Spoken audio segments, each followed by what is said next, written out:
Daniel Harper, once a respected tech manager, found himself staring into his lukewarm coffee, the bitter taste mirroring his 6 months of unemployment. Rejection letters piled up, each one chipping away at his confidence.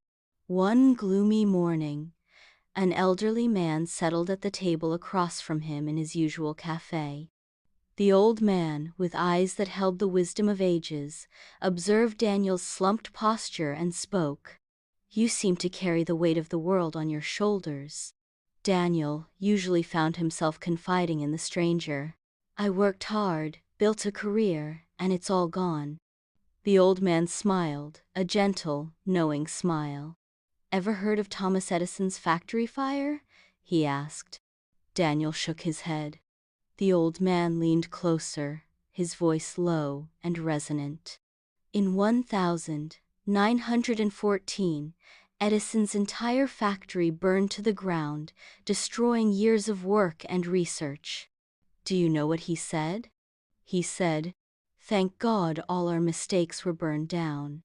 Now we can start fresh.'" He paused, letting the words sink in. Then, rising to his feet, he patted Daniel's shoulder.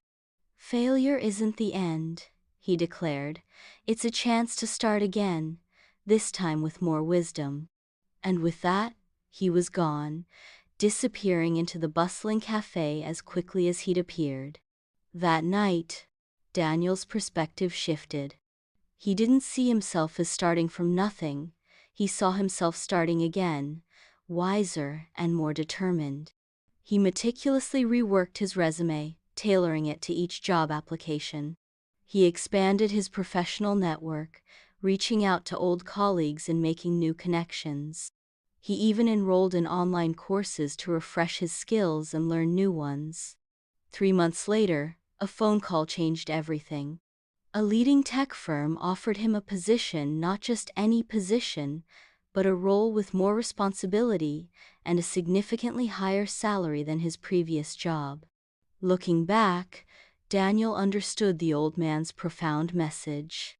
The fire, the failure, hadn't destroyed him. It had given him the opportunity to rebuild, stronger and more resilient than before.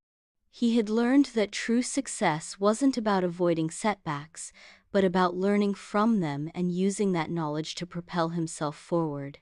The weight he had carried was gone, replaced by a renewed sense of purpose and the quiet confidence that comes from facing adversity and emerging victorious.